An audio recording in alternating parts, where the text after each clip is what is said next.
Okay, welcome back to episode 5.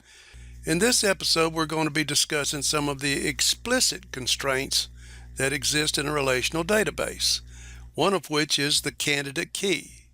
So why don't we just go ahead and make candidate key our mystery word for this episode. Let us proceed.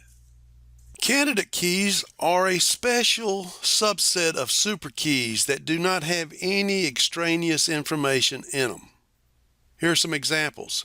Imagine a table with the fields name, age, SSNO, and phone extension.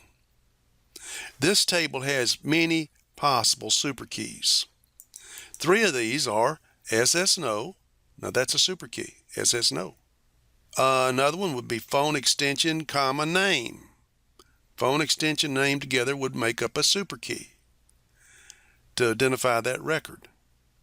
And also SSNO, comma, name would also be a superkey because that would uniquely identify that record. Of those listed, though, only SSNO is a candidate key, as the others all contain information that are not necessary to uniquely identify the record. It is common to designate one of the candidate keys as the primary key of the relation. This is the candidate key whose values are used to identify tuples in the relation. We use the convention that the attributes that form the primary key of a relation schema are underlined. Here is an example of a relation car. Note that it has 5 attributes: license number, engine serial number, make, model, and year. Also note that the license number has an underline, indicating that it is being used as the primary key. And the primary key uniquely identifies each record. If you take a look at the Texas ABC-739, you'll note that it applies to this Mustang and nothing else. So if you want to find the record on the Mustang, you simply input that primary key and that one and only record will come up for you. A database state that does not obey all the integrity constraints is called an invalid state, and a state that satisfies all of the constraints in the defined set of integrity constraints is called a valid state. The entity integrity constraint states that no primary key value can be null. This is because the primary key value is used to identify individual tuples in a relation.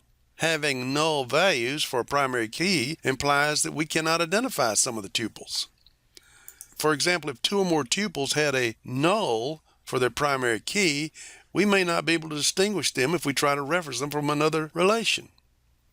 Key constraints and entity integrity constraints are specified on individual relations. The referential integrity constraint is specified between 2 relations and is used to maintain consistency among the tuples in those 2 relations. Informally, the referential integrity constraint states that a tuple in one relation that refers to another relation must refer to an existing tuple in that relation. To define referential integrity more formally, first we define the concept of the foreign key. The conditions of a foreign key specify a referential integrity constraint between 2 relation schemas or descriptions. A set of attributes in one relation schema is a foreign key that references another relation if it satisfies the following rules. The attributes in the foreign key of one relation have the same domain as the primary key attributes in the referenced relation. The attributes of the foreign key are said to reference or refer to a referenced relation. Second, a value of a foreign key in a tuple of a current state either occurs as a value of the primary key for some reference tuple in the current state, or it's null. Therefore, the attribute for foreign key can be null, whereas the attribute for primary key cannot, you recall. In the former case, we say that the tuple references or refers to the reference tuple.